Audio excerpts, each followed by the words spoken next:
Entrou a vinheta errada. Muito boa noite, Vale do Caí, boa noite, Montenegro, queridos telespectadores, internautas, aqui TV Mão HD, canal 6 da Claronet, com o programa Maçonaria, Mitos, Mistérios e Verdades. Hoje aqui, mais uma vez, ocupando esse seu espaço dentro da sua casa, para a gente começar a conversar, ter um debate e trocar informações, conhecimentos. Hoje com uma mesa ilustre, né? Então vou passar agora nesse primeiro momento a apresentação dos nossos convidados que vão hoje abrilhantar a nossa noite de segunda-feira, uma segunda-feira de feriado estendido, um feriado religioso, mas que fomos brindados também, né, com uma data importante aí em Confidência, aniversário de Brasília, e nós aqui, junto com você, desejando uma feliz semana e vamos começar a trabalhar. Irmão Giovanni. Boa noite a todos, meus colegas de bancada, né? Um prazer estar aqui com vocês, compartilhando esse espaço. Boa noite para quem está nos assistindo em casa, com certeza será uma noite bastante profícua. Né? Marcelo Faro, que honra te ter aqui, meu. Olha só. Muito obrigado, Giovanni. Fui pego meio de surpresa, mas a gente está aqui porque falar sobre maçonaria é sempre muito bom. E estar com vocês aqui é uma honra. Estar aqui com vocês, né, Cristiano? Com certeza. Boa noite a todos. Muito feliz de estar aqui depois de vários convites. Demorei um pouquinho. Quase que tem que buscar em casa. Mas muito feliz de estar com essa bancada aqui de queridos irmãos. E hoje uma noite muito especial, porque hoje num formato diferente, o programa também com uma terminologia um pouquinho diferente, mas sempre aquele momento descontraído, onde você pode fazer a sua interatividade pelos nossos canais remotos aí do Facebook, né, pelos chats e todas as nossas redes sociais aí para a gente poder interagir e trocar as informações. E como não devia ser um privilégio, né, das nossas segunda-feiras, uma bancada robusta, glamourosa aqui, o nosso ex-venerável da loja Rocha Azul, né? O irmão Faro também, que tem uma história dentro da maçonaria, e o tema não podia ser mais especial, fruto da criação do nosso irmão Giovanni Bender. A história da maçonaria em Montenegro, e mais especificamente, a história da nossa Rocha Azul. Queridos telespectadores, a nossa proposta é a seguinte: quem tem olhos enxerga, sim ou não? Nem sempre. Se nós passarmos dentro daquela rótula que vai lá em direção a Apareci, Novo São Sebastião do Caí, o que tem lá na frente, naquela rótula, irmão Cristiano? Um grande símbolo, né? Um grande símbolo, né? Todo esculpido na pedra da maçonaria. Exatamente, né? E as pessoas passam e às vezes a história da maçonaria dentro de Montenegro se confunde com a história, inclusive, da cidade. Com certeza. Aquele é um monumento, né, para chamar assim, né? Ele foi idealizado pelo irmão Ayrton Garcia. O irmão Ayrton era venerável. Totem, na verdade, né? É um totem, é isso, totem. Totem. E, enfim, e aí, eu não sei o nome certo então, mas o irmão Ayrton, ele era venerável da loja Rocha Azul, e o Ayrton queria mostrar para a comunidade, para os irmãos que passam pela cidade, pela RS, e queria mostrar que a maçonaria ela é atuante em Montenegro, que ela existe de fato. E a ideia foi também prestigiar o artista, foi um artista do Apareci Novo. Esse rapaz trabalha com esculpe pedras e tudo, e aí a gente contatou o rapaz, levamos o modelo que a gente queria, e o cara fez com maestria, como se fosse um pedreiro das antigas, assim, um pedreiro de ofício, né, como os originaram na maçonaria. E o rapaz trabalha com cinzel, uma marreta, e ele esculpiu aquela pedra e está ali, de frente à antiga Ambev, naquela rótula bonita. E essa história de Montenegro se confunde também, né? Porque Montenegro surgiu, não existia Tabaí Canoas, né? Os acessos antes eram feitos basicamente através do Rio Caí, e fundamentalmente depois, quando teve a estação, né? Que começou a chegar o trem a Montenegro. Em 1910. 1910. E naquelas velhas ruelas, muitas vezes não pavimentadas, né, mas que estavam naquele circuito entre o rio e a igreja, a antiga igreja da cidade, ali começaram os primórdios de uma pequena fundação, mas que acho que já tinha loja muito antes já de começar a cidade a ser fundada. Como é que fica essa história? Bom, o que tu acha? Perfeito. O que a gente tem mais ou menos de conhecimento e um material muito antigo muitas vezes é um pouco difícil de ter, porque se tinha muito tempo atrás, geralmente, ainda mais em função das guerras mundiais, enfim, quando as lojas abatiam colunas, acabava-se a maioria do material descartado, botado fogo, alguma coisa assim, para não ter, como poder ler um balaústre, alguma coisa das lojas antigas. A gente tem mais ou menos em Montenegro aí, histórico de alguns livros e algumas pesquisas que a gente tem, inclusive na biblioteca da nossa loja Rocha Azul, lojas desde 1867. Então já podemos considerar antes de Montenegro ser cidade. 1867. Exato. Antes da proclamação da República, inclusive. Exato. E aí, então, a gente tem conhecido como a loja Nova Lousa, nessa época, que perdurou ali até 1875, mais ou menos, e aí depois foi surgindo algumas outras lojas, né? Sempre um ou outro motivo acabava batendo coluna, mas sempre acabava ressurgindo as lojas maçônicas aqui em Montenegro, né? Então, assim, é uma história bem longa. É uma história que se confunde com a história da cidade. É interessante nisso tudo que a maçonaria muitas vezes é desconhecida para as pessoas, a maioria das pessoas não conhece. O Marcelo veio de Ângelo Marcelo Barbosa Faro. Faltou Barbosa, completo, né? Tu ainda vai ser meu fiador. Não, quando tu chegou, tu veio de fora, eu vim Porto Alegre. Eu vim em 2008 morar em Montenegro. E tu já fui ser teu vizinho ali. E a gente se encontrou, eu não sei como, porque eu passava na rua e a gente se encontrou. Você conseguiu ser mais antigo que o Marcelo? Eu já tinha vindo da maçonaria, fui iniciado na loja de Tramandaí. Isso. Passei por Tramandaí, que eu morava no Imbé na época, antes de vir para cá, eu morei um tempo no Imbé. Fui iniciado na loja de Tramandaí, porque Imbé não tinha loja, depois foi criada a loja do Imbé. E de lá para cá eu fiquei um tempo fora, e estava fora quando vim a Montenegro, quando vim morar em Montenegro.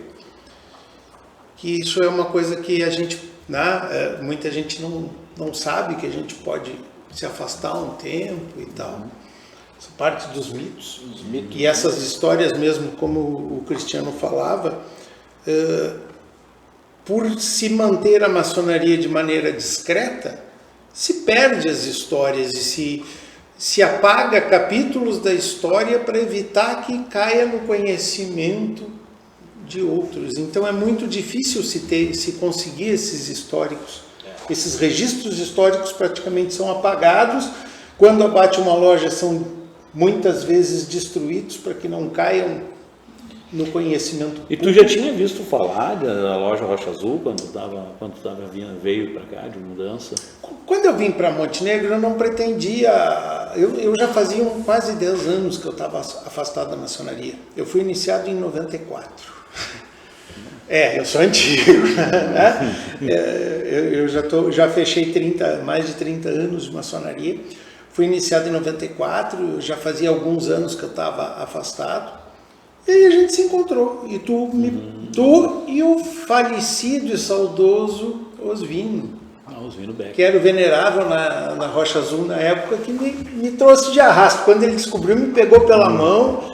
E vamos lá na oficina, pegando o gancho do irmão Faro aqui, uma das coisas que é muito interessante na história é que a história da maçonaria de Montenegro tem figuras ilustres que foram inclusive hoje objeto de homenagens com nome de rua, que fizeram uma história, e muitas vezes na obscuridade, sem as pessoas saberem que eram maçons, justamente porque numa época como foi o eclodir da Primeira Guerra, e depois dos segundos eventos, assim como também na Revolução de 23, né? E tiveram eventos onde as pessoas eram perseguidas e a maçonaria tido como um ambiente de conluio, de conspiração. E ainda hoje, em pleno século XXI, nós vivemos ainda um pouco do estigma, né? Ainda se tem do esse estigma de transformar uma ideia de que haja influência, que exista né, coisas erradas, pecados, coisas que sejam assim. O que é muito difícil hoje também a gente acreditar no tipo de exposição hoje que as pessoas têm na vida, né? Hoje a pessoa sai na rua, está trocando um pneu e tem um celular do lado batendo foto, né? Então, quer dizer, hoje em dia já não se consegue esconder mais nada, mas naquela época as pessoas começaram a fazer um processo de proteção e do sigilo, da discrição, que era fundamental até da sua sobrevivência, dos seus negócios e da sua harmonia dentro da cidade, né? A questão da maçonaria em Montenegro e a questão como o Cristiano disse, eu francamente não sabia que era de 1860 e... 67.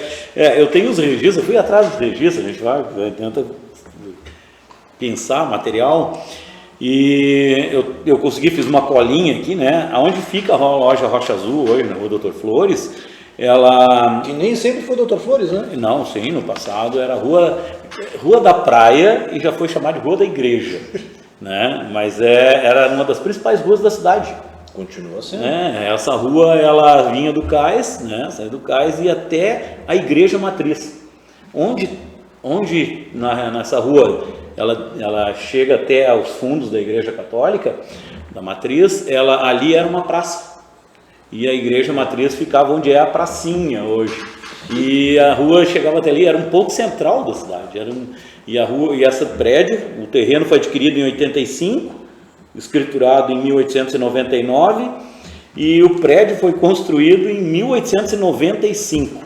Foi feito com apoio dos irmãos. Se a técnica puder botar uma imagem, nós temos uma imagem aí, que ela não tem exatamente a data, ela varia entre 1901 e 1910, onde aparece a imagem do prédio da loja Rocha Azul. Quando tiver condições de projetar para nós, se puder colocar para nós, seria ótimo. Vamos ver, imagens históricas, né? Isso. Então ali, essa foto, ela é bem emblemática e mostra a ostentação do prédio. O prédio era um prédio, para quem não conhece, passar para o Doutor Flores, ainda é o mesmo prédio. Ele era feito em dois blocos, uma parte que era onde seria o templo e outra parte do prédio é onde seria o salão de festas, né? E esse prédio ele foi feito com pedras cortadas diz os registros, olha só, cortadas em lajeado, trazidos para cá provavelmente de carroça ou de barco, não sei dizer, né? Deve ser barco, né? Para trazer isso, carroça deve ser absurdo. E tirado olha só a pedreira do Morro da Casa Mal Assombrada. Bem coisa de maçom, meu Deus. Eu digo, olha que coisa.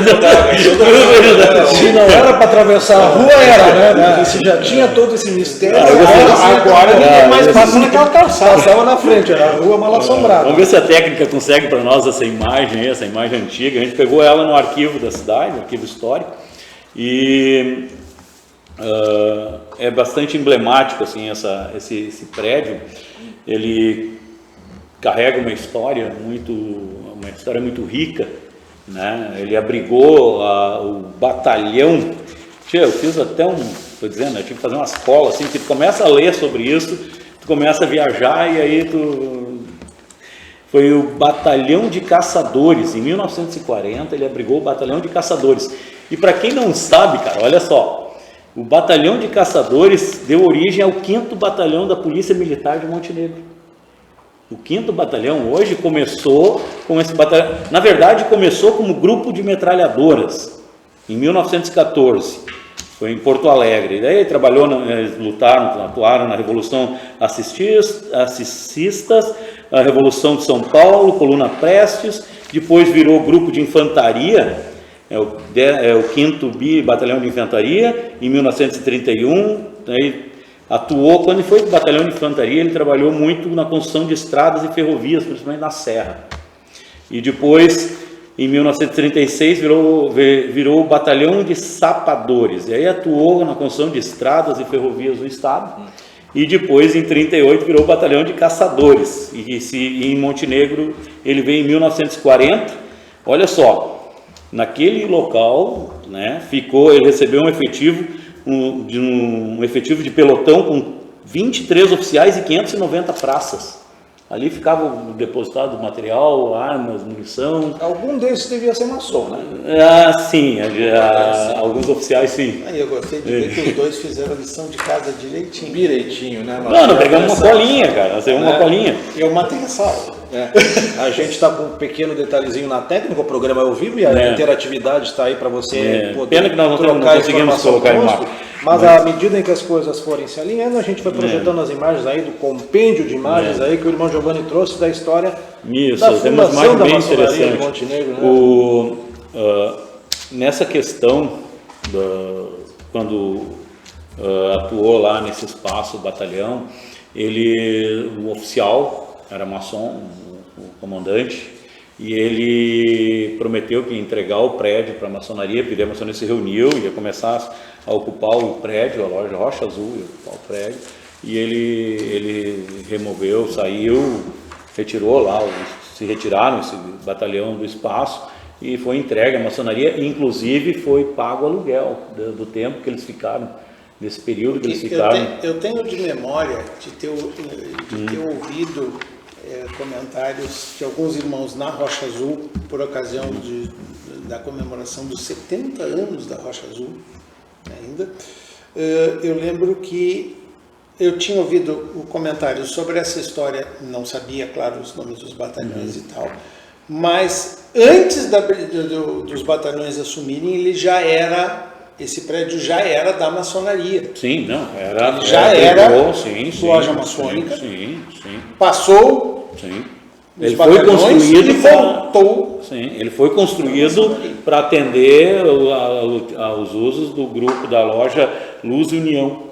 Né? Então, essa loja que foi a precursora, que foi a partir dali. Mais ou menos. Mais ou menos. O Luz e União era pertencente ao GOB.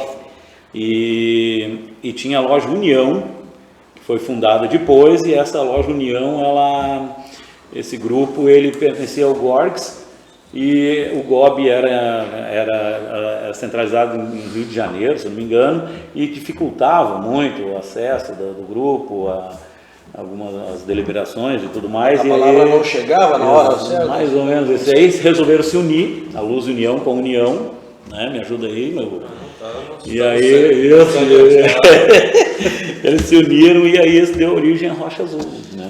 A Rocha Azul, para vocês entenderem... Na verdade, deu origem à loja Luz e União. A Rocha Azul, ela iniciou com uma...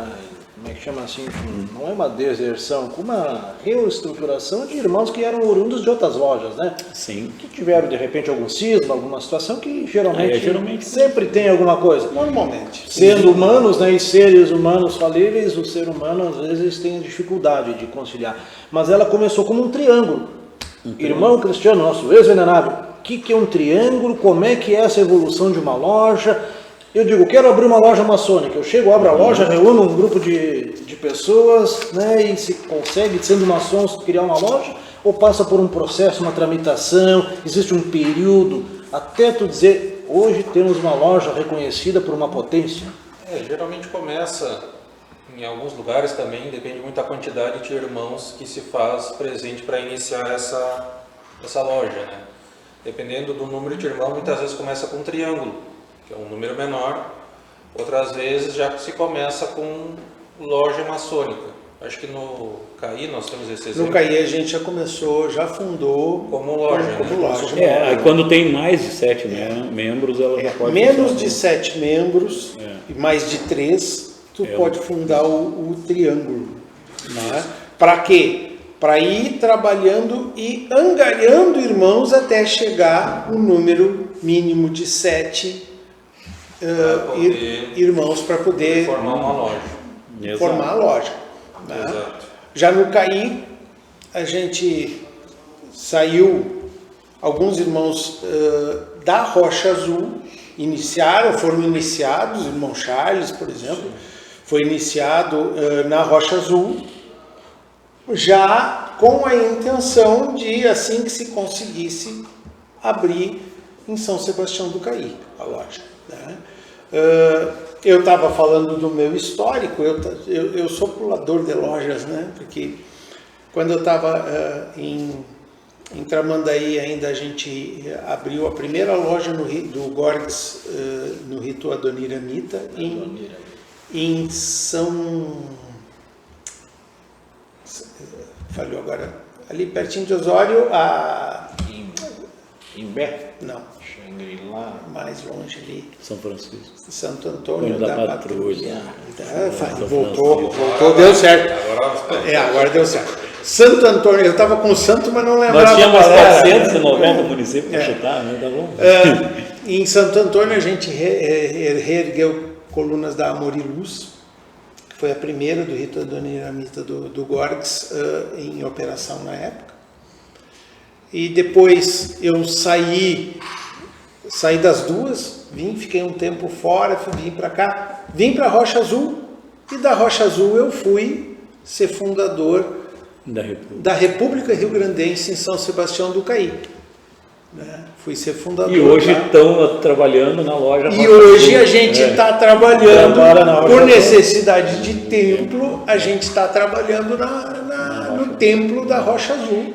A Rocha Azul deu origem à República Rio Grandense e à loja de Montenegro também. A cidade de Montenegro. Cidade de Montenegro também. E ajudou a reerguer colunas da loja Triunfo do Direito. Triunfo do Direito. E o triângulo de portão, quando o triângulo ainda trabalhava aqui, agora também começou aqui o triângulo de portão. Oficialmente, quantos anos tem a Rocha Azul?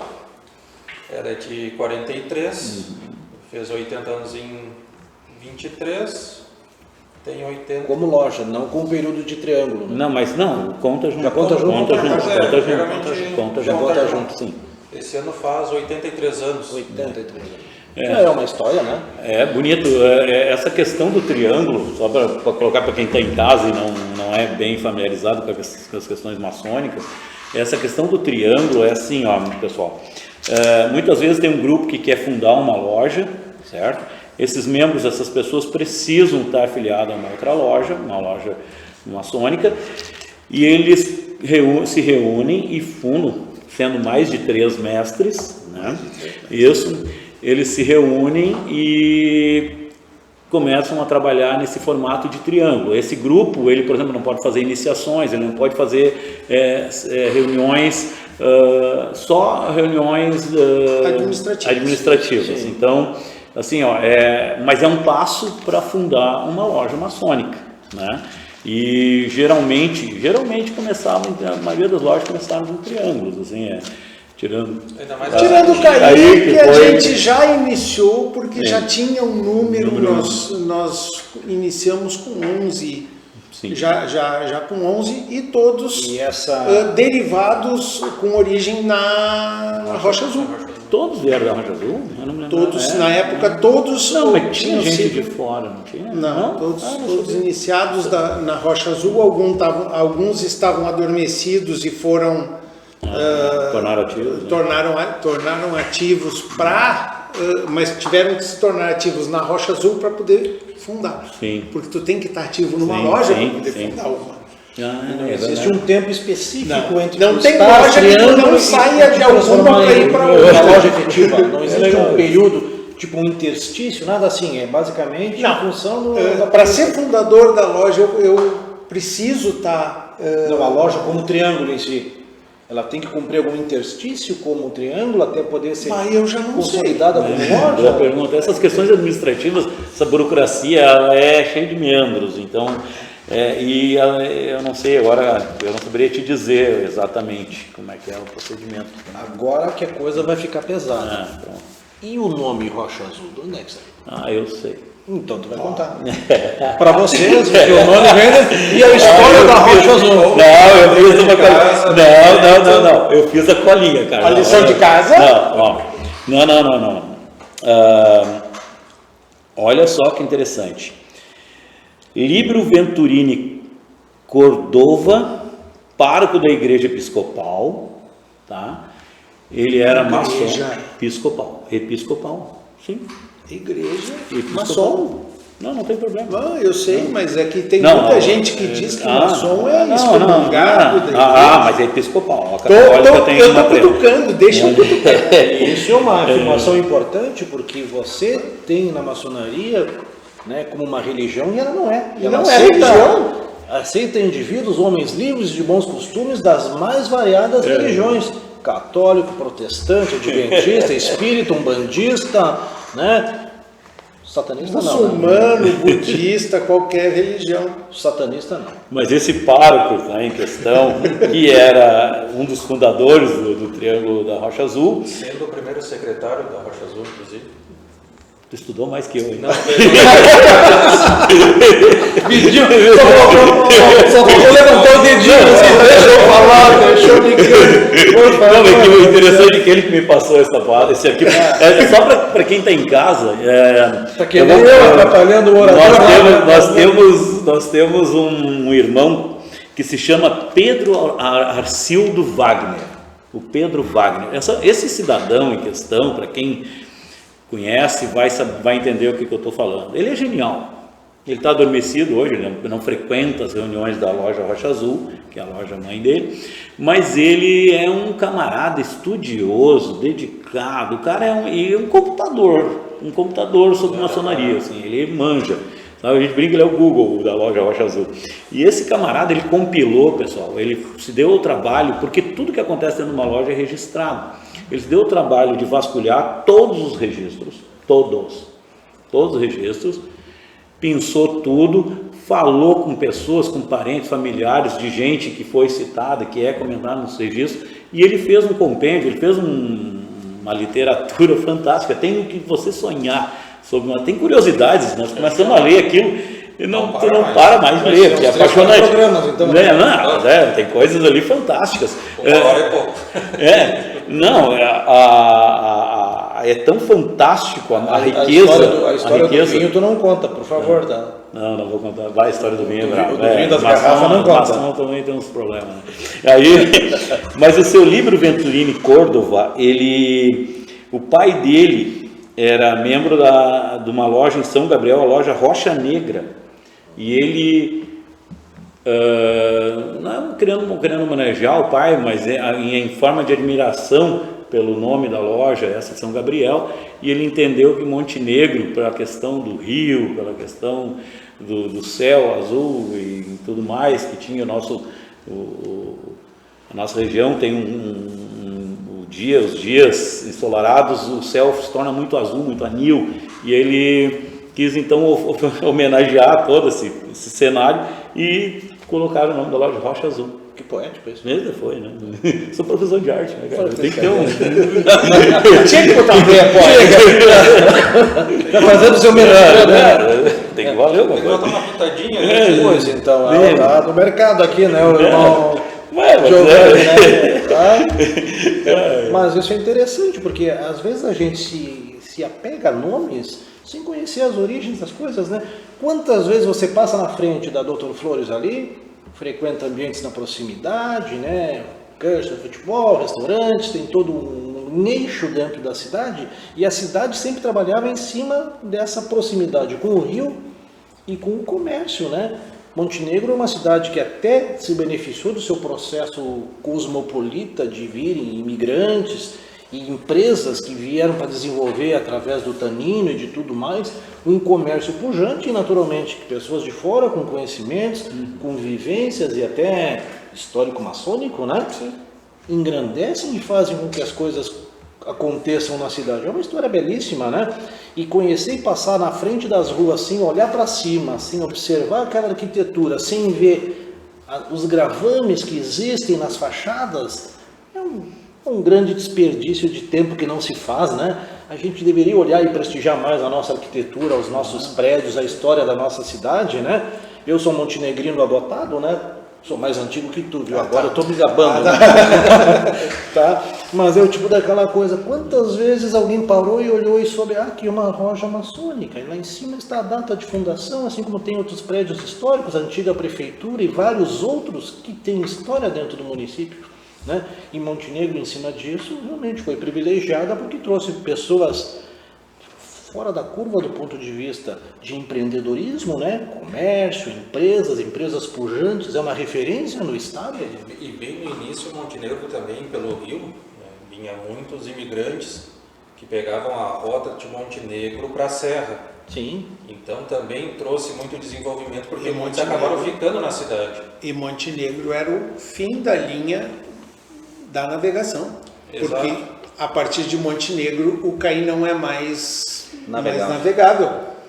Então o interessante. porto de Montenegro era o final da rota onde as pessoas vinham e tinham que descer em Montenegro e aí ir Pegava o trem. pelo trem Tinha, ou pelas outras vias. foi construída uma eclusa no Pareci Velho, mas ela, para tentar facilitar a navegação até São Sebastião do Caí, mas no calado dos Não tem barcos não funcionou muito bem por lá. Tanto que durou pouco. Mas a maçonaria em Montenegro ela é legal. Ela foi sempre atuante, ela foi bastante operativa. Ela e sempre com opiniões assim muito fortes, muito dentro das pesquisas que a gente fez. Eu acho interessante comentar que durante a gripe espanhola, em 1918, ela chegou no Brasil. E aí levou um ano para chegar em Montenegro. Pelo menos para isso, né? Veio de barco Aí em ou de carreta. 1919 chega Ela a veio de Montenegro. barco ou de carreta. E na velocidade que vem hoje, né? Isso, e nesse compêndio que o nosso irmão fez, tem esse registro, né, que em 1919 o reverendo padre Felipe Marx, ele era padre na igreja matriz, aqui na igreja São João Batista, ele procurou o prefeito, na época, pedindo auxílio, porque as pessoas estavam se contaminando, estavam ficando doentes, pessoas Já era morrendo. São João de Montenegro? Já era São João. Não era São João. Não, ainda era Vila. Ainda era Vila. E aí. Estudou. Não, mas aí o que aconteceu? Olha só. Ele foi no prefeito, o município não tinha recursos, né? O intendente lá não tinha recursos para fazer a gestão desse problema. E aí eles recorreram à loja maçônica.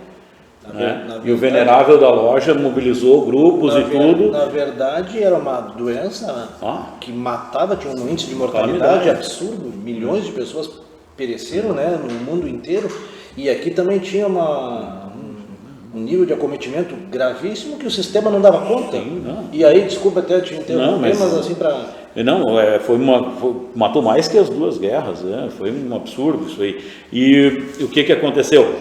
Ele procurou então o venerável mestre da loja Montenegro, a loja Luz e União, né? E aí o pessoal se mobilizou e começaram a trabalhar, e foi um momento que a maçonaria em Montenegro começou a ter prestígio, ser respeitada, ser reconhecida, né, como uma instituição que é.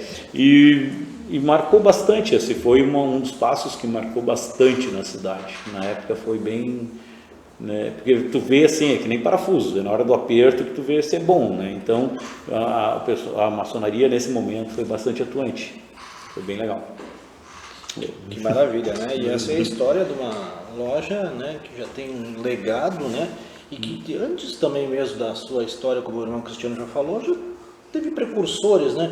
E a maçonaria assim vai trilhando caminhos de geração em geração e refazendo os seus obreiros, né? Para justamente, mas sempre nesse sentido, que eu acho que é importante isso que o irmão Giovanni falou, né? Ela deixa de ser aquela coisa tão obscura, né, mistificada, para realmente ela fazer parte da comunidade, porque são pessoas da comunidade, né? Empresários, professores, né, médicos, pessoas que fazem parte de um cenário da sociedade que se expõem e que naturalmente não vão estar fazendo coisa errada, e que naturalmente num momento em que a sociedade, numa situação de calamidade, como teve nas enchentes agora, né, o apoio que a loja Rocha Azul e as outras lojas de Montenegro prestaram, inclusive socorrendo a do Caí, com mantimentos e com tudo, isso não vai para as manchetes, né? Isso não é divulgado, porque se faz um trabalho silencioso e puro, sem nenhuma espécie de reconhecimento e gratidão. Essa é a essência do indivíduo maçônico, né? É a fazer a benevolência sem esperar o muito obrigado. É isso aí mesmo. Eu falo muito que a mão direita não precisa saber o que a mão esquerda está fazendo. Exatamente. Ah, se a mão esquerda tiver que contar para todo mundo o que está fazendo, é por vaidade. E o que para um indivíduo comum seria objeto de gratidão e reconhecimento, para o maçom é uma mera obrigação. Mera obrigação. É isso mesmo. Então, a intenção é justamente essa, é se trabalhar de forma discreta, trazendo o que se pode, né? E termina-se caindo muito nos mitos de que os maçons se ajudam, os maçons têm que ser ricos. Virou maçom, vai ser rico. Eu estou procurando a minha riqueza. 30 anos de maçonaria, eu acho que eu sou mais antigo da maçonaria, estou tentando ficar rico. Não, eu posso dizer que eu fiquei mais rico. Ficou? Fiquei. Então... Interiormente, a minha riqueza interior foi absurdamente melhor do que quando eu não estava na maçonaria. Com certeza, a riqueza intelectual, pessoal, esta eu fiquei muito rico e acredito que todos vocês também. Tem que gostar de estudar para ser maçom, não? O maçom precisa estudar? Tem que estudar, né? Tem que estudar. Tem que estudar. Não o estudo que muita gente confunde, a gente está falando talvez para muitas pessoas leigas em maçonaria. Exato. Não é o estudo formal de pegar um livro de ciências ou de português. Não. A gente tem que estudar a si mesmo. Esse é o grande... a grande beleza da maçonaria, né? Eu tenho que trabalhar o eu. E aí, com isto, eu vou ser melhor, eu vou ajudar e eu trabalho o meu eu fazendo a benemerência, auxiliando o próximo, sendo correto, sendo claro nas minhas ações e não fazendo... né? Para nós aqui é mais difícil, porque é o nosso dia a dia, como maçons, é mais difícil de explicar isso de uma forma simples, mas o nosso estudo é o estudo da própria pessoa, do eu. Seria um estudo além do templo, né? Não apenas na sessão, ou que a gente aprende durante nossa vivência, né? Na nossa caminhada maçônica, dentro do nosso templo, dentro das nossas sessões. Mas transpor as portas do templo. Com certeza. E mostrar, então, que a gente está melhorando como ser humano. Acho que esse é o principal... Já existe aquela encíclica, né, de que você tem que descobrir o seu templo interior, fazer seu polimento moral, para depois você arrumar, como quem diz, a sua cozinha, né? E esse talvez seja a grande dificuldade, porque é uma reflexão profunda, é um escárnio mental, você e aí conseguir entra fazer tudo. Conseguir fazer essa sua introspecção e fazer a lapidação dos seus defeitos, de combater os seus vícios, né? E de poder trabalhar essa questão. Agora fiquei vaidoso. O maçom não pode ser vaidoso, mas olha só, falaram dois ex-veneráveis. O próximo venerável, para daqui a 2 meses, está aqui do meu lado. Tu vê que ele por osmose, tu viu? Ele já introspectou. O discurso passou por osmose, tu já captou. A fruta não cai longe do pé, Tu já captou o discurso dos veneráveis, cara, olha só. Tu acha mesmo? Eu acho que as coisas saem fluem tão naturalmente que a gente nem sabe. Olha, a vivência olha só. Diz-me com quem tu andas, que eu tenho que dizer quem és. Olha aqui com quem eu tô. Cerca-te de boas pessoas e com boa pessoa você será. Tu só não quis e não foi para esse lado até hoje porque falando um pouquinho de seu venerável, nossa, que peso tu levar isso e incentivar os irmãos ao estudo, incentivar as pessoas, né, Cristiano? É um peso tremendo. Para quem está em casa eu vou fazer no meio de campo a galera que não é familiarizada com esses termos maçônicos. Você que é em casa, você que tem curiosidade, curte, está assistindo o programa é porque curte esse tema, pesquisa vitriol, para entender o que esses dois cidadãos estavam falando. Pesquisa vitriol. Sim, é um termo, é uma palavra que a maçonaria se apropriou, mas você vai fazer a pesquisa e você vai entender do que esses dois cidadãos estão falando. É uma pesquisa agora que vale a pena. Agora tu vai ter que falar a produção, né? Vou instigar a pessoa a pesquar. É o melhor. Aí tu vai falar da caverna do Platão e agora a coisa vai ficar... Não, mas é que não, foi profundo, a questão foi profundo, para quem tem em casa mergulhar então de vez, pesquise vitriol. Isso aí, vitriol. É uma arte, né? Ou talvez seja um conjunto de ciências, né? Porque às vezes as coisas não têm definição de uma forma tão clara, né? Porque, como o irmão falou aqui, ela necessita estudo, mas ela se apropria de várias coisas que são históricos, né? Históricas, como se fazia os programas das civilizações, do simbologia, do significado das coisas, né? Das guildas que vieram, das relações com os templários, tudo isso que era um objeto antes já de discussão, mas também ela trabalha a questão de filosofia, da geometria, né? Ela é um conjunto de ciências, né? Trabalham gnose e tantas outras coisas que são trabalhadas em níveis diferentes, né? Que vai se evoluindo, que tudo isso é extremamente instigante, né? E aí eu pergunto, irmão Cristiano, quem quer ser maçom? Como é que funciona? Para ser maçom, olha, como posso dizer... Essa foi pesada, né? Foi. Mas ele vai Quero sair. ver como é que Ele é bom, ele vai se sair. sair. É venerável, né? Não, o ser maçom, a gente geralmente, digo por nós, né? Todos nós participamos de lojas maçônicas, a gente sempre tem a oportunidade de ser aceito, né, dentro de uma loja e também fazer o convite a alguns profanos, que no caso seriam ainda quem não foi iniciado na ordem. E a gente sempre tenta, no máximo possível, ter essas boas referências dos candidatos para fazer parte desse grupo. Eu sou iniciado desde 2011, o Faro, inclusive, participou, me auxiliou na minha iniciação. Isso mesmo, fui eu que te conduzi era o terrível? na tua iniciação. Então, assim, e a gente sempre busca... Como é que tu sabe se tu estava de olho vendado? Porque depois eu contei para ele, rapaz. Até as coisas O tema do programa era mitos, verdades. Eu fui tão esperto.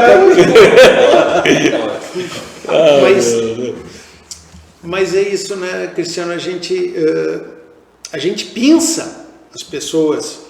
O maçom, na verdade, a gente fala que já nasceu um maçom, só que não sabia. Porque a gente busca, para trazer a pessoa para a maçonaria, se busca características. Acho que vou ter que tomar mais uns cafés daqui uns dias, sabe? Não, no próximo eu vou trazer o café lá da Xerimbão, pode deixar. Olha aí, ó. Quem deixa andar, posso fazer melhor. Mas um cheiro novo aí, pessoal. Mas assim, a gente busca as pessoas e procura pessoas com determinadas características. Quais são? Não vai se conseguir transformar uma pessoa em bondosa, de boa índole, se ela já não tiver isto. Sim. E a maçonaria precisa o quê? Para se fazer esse trabalho escondido ou discreto, Esse pensamento. né?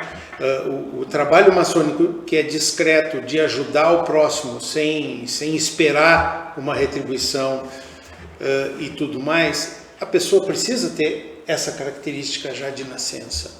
Não pode, tu não pode querer, né? E a gente tem que encontrar essas pessoas e tem que ainda ter a posição de vontade dessas pessoas para torná-las maçons. Não basta eu querer ser maçom, eu tenho que ter as características. Não basta eu ter as características e não querer. Ela pinça na sociedade homens bons para transformar em homens melhores. E para transformar em homens melhores, né? E muita gente que não comenta nada e tal, e é maçom e ninguém sabe. Tem relatos até, aproveitando o gancho aqui do irmão Faro, tem filhos que às vezes desconhecem que os próprios pais são maçons, né? Dentro de um seio familiar, tal objeto seja da descrição, e nem sempre, muitas vezes, as nossas relações do pensamento na sociedade dessas pessoas que se identificam com o perfil de ser uma pessoa livre, de bons costumes, de bons conceitos de ética, de moral, que é o que se busca, né? O aprimoramento, né? Para que ela possa depois fazer dentro de um contexto, transformar essas pessoas em espelhos para a sociedade. Nem sempre aquele vizinho, aquela pessoa que tu convive, ou até mesmo um parente, é a pessoa melhor, né? Sim. Às vezes essa busca é tão interessante e a responsabilidade de quem indica. É de quem indica. Né? A responsabilidade do padrinho é uma coisa absurda, porque é uma pessoa que você vai expor, né? E ela chega muitas vezes com o desconhecimento de aonde vai chegar ou o que vai conhecer. Então existe um elo de confiança já muito próximo entre o padrinho e o seu indicado, porque a pessoa diz, não, você está me convidando, mas eu não sei tudo. E ninguém sabe nada?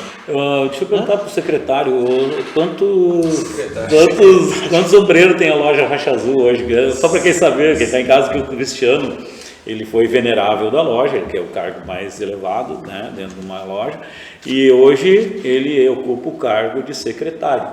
Ele é o cargo... 2 meses aí. Está contando os minutos?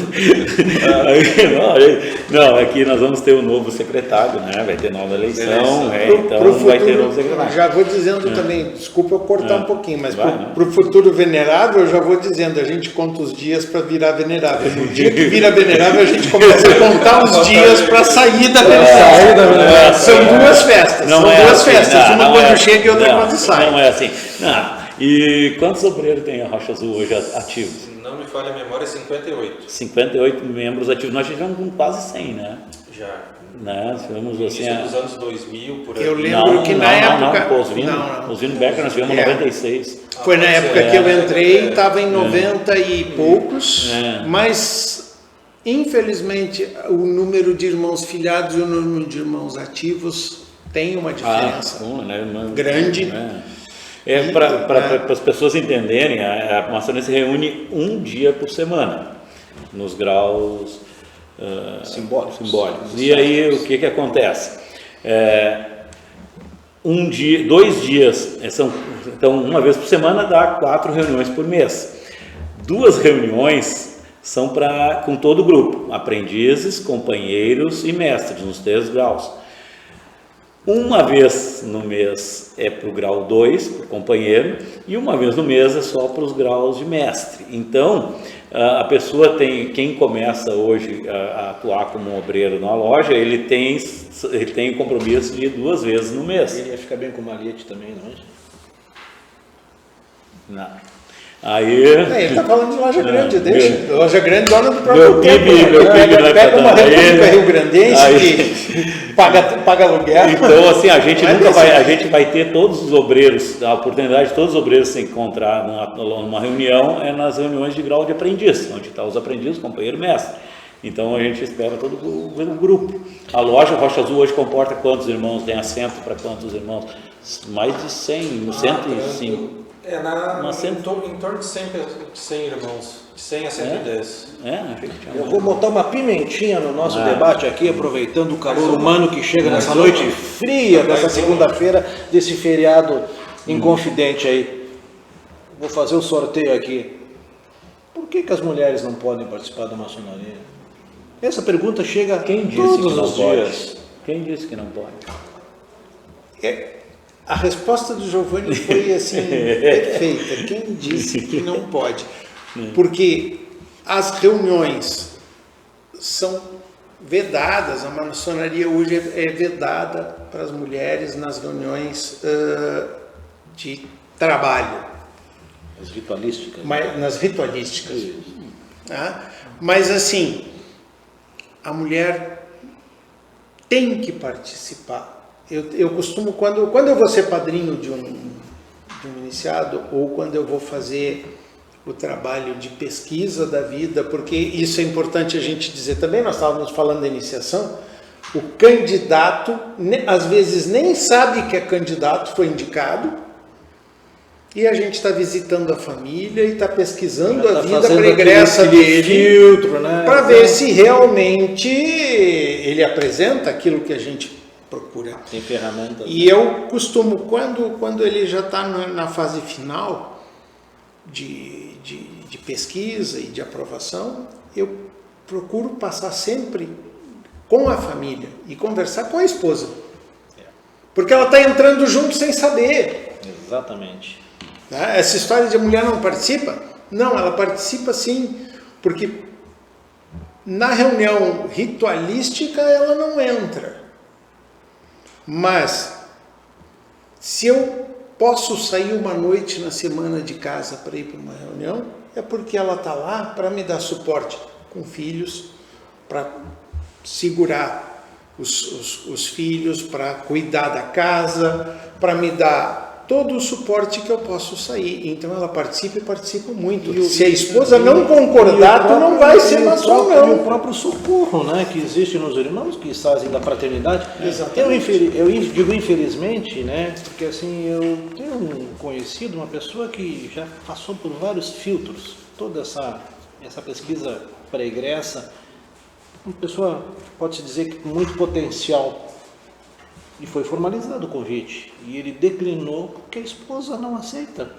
A esposa não aceita. E quando não aceita, a pessoa vai ficar incomodada, não vai se sentir à vontade, vai ter seu cerceamento da desconfiança, porque afinal de contas, nas versões ritualísticas, o celular tem que estar desligado. Nós tivemos na né? Rocha Nós temos Azul. que ter um momento muito íntimo nós tivemos de introspecção, de estudo, né? Irmão, nós tivemos na Rocha Azul, te interrompendo, assim, ó. Nós tivemos na Rocha Azul o caso de um irmão que teve a iniciação cancelada, anulada pelo Gorgs. Foi anulada, achei nesse compêndio aí, secando esse material. Foi anulada a iniciação, a única que aconteceu, caso assim, que aconteceu na Rocha Azul. E fala-se que porque a esposa do camarada, ele chegou em casa, foi iniciado na maçonaria, eu acho que ele mantinha uma relação, ele levou muito a sério essa questão do segredo em casa, não contou que ia ser iniciado, e ela era uma pessoa muito religiosa, tinha uma visão de maçonaria um pouco diferente, meio distorcida, e aí o camarada não foi mais e foi procurado, daí disse, não quero, daí foi anulado a iniciação. A sindicância não foi muito bem conduzida. Né? Mas existe, para você que está em casa pesquisar, existe as maçonaria mista e feminina, mas elas não são reconhecidas pelos Grande Orientes. Então, o Grande Oriente são núcleos, assim, núcleos que organizam as células, assim. Então, cada loja tem que ser filiada a um Grande Oriente. E essas lojas mistas e femininas, elas não são filiadas a nenhum Grande Oriente. E, então, elas não têm um caráter oficial, mas elas trabalham um ritualístico muito semelhante à da maçonaria. Até bem complementando, sem querer ser pretensioso, né? A história da maçonaria e da mulher vem de remonte da sua história, onde a mulher, quando surgiu a maçonaria, ela já tinha um papel dentro da sociedade muito atrelada à questão do lar, da família, e a maçonaria aí foi meio que dentro de uma condição meio que indo para um lado onde ela não deixou de ter um papel importante, e isso é inquestionável na sociedade, na importância do seio familiar, mas ela não participou do processo da construção da maçonaria com o rito propriamente dito. Mas o que é mais interessante é que você que ou é maçom ou que tem interesse e que possa ser, existem ordens paramaçônicas que são praticamente um alicerce já de um grau com os mesmos preceitos que tem de ética, de conhecimento, de moral, né, dessa lapidação, que são para filhos de maçons ou pessoas que podem ser pensadas para ir para as ordens paramaçônicas. Demolei as escravas de Jó? Filhas de Jó. Filhas de Jó. Filhas de Jó. Né?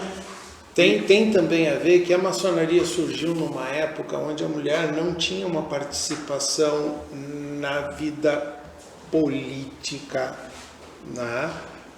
É do tempo, isso vem do tempo onde a mulher que veio ter voto muito tempo depois, veio ter seus direitos políticos reconhecidos para votar, para ser votada muito tempo depois. E isso não foi culpa da maçonaria, né? Não era culpa da maçonaria, mas a maçonaria trouxe historicamente também isto e não evoluiu no futuro, está evoluindo agora com as ordens que o Giovanni falou, de ordens paramaçônicas, ou até mesmo de outras correntes maçônicas, né, que vêm surgindo. Mas eu tenho uma história interessante para contar sobre essa situação da mulher maçonaria, esse relacionamento da esposa. Minha esposa, um tempo atrás, parou ali com o carro, estragou bem no meio da rótula. Ela estava indo trabalhar e o carro estragou bem no meio da rótula da Antártica. E no meio da rótula, trancando tudo ali. Né? Já enxergaram o símbolo aquele ali no meio da rótula? Não. O teu carro elétrico? Não. Engraçadinho. Não, faz muito tempo isso. E estragou ali. Tu tem que ver que carro moderno. E tinha um irmão do Caí, que trabalhava aqui, morava no Caí, e estava passando na rótula ali. E viu o símbolo do carro parado ali. Ele encostou e ajudou a minha esposa a empurrar o carro, tirar do meio do caminho, por causa do símbolo. Ele não conhecia ela, se apresentou e disse: vou ajudar a minha cunhada, né? Porque os maçons se tratam por irmãos. Se eu sou teu irmão, a tua esposa é minha cunhada. E meus filhos, sobrinhos. São meus sobrinhos. Sobrinhos. E então... Não deu problema com o vídeo teve esse problema e ele ajudou ali. E ela ficou muito surpresa, porque não esperava e ficou muito agradecida pela situação. Então isso é uma coisa muito interessante. Sempre vai ter, e é obrigação do maçom acolher quando um familiar ou um maçom tiver dificuldade, tem que acolher. A questão da mulher na maçonaria, a Rocha Azul teve uma passagem muito rica com as mulheres. Eu não era membro ainda, não era irmão ainda, mas na década de 70 e 80, tinha um grupo de mulheres de maçons que se reunia no próprio prédio da loja, ali onde tem o salão de banquetes. Elas se reuniam com máquinas de costura e faziam roupas de criança. Esse grupo era coordenado por Helena Zimmermann Reis, a esposa do Claudemir Reis, irmão nosso que não está mais frequentando a loja, tem um problema de saúde. Mas Helena já é falecida. Essa mulher teve um trabalho junto com as esposas de outros irmãos, a dona Anita Gato também já falecida. Eu não vou recordar o nome de todas as mulheres, não tem como, mas elas se reuniam e produziam roupas de criança e era uma quantidade absurda. Elas compravam peças de tecido, né, e elástico e coisa, e linha e coisa, e costuravam aquilo. Elas se encontravam nas tardes, combinado lá conforme era, e iam produzindo as roupas e levavam para a maternidade do Hospital Montenegro, para crianças.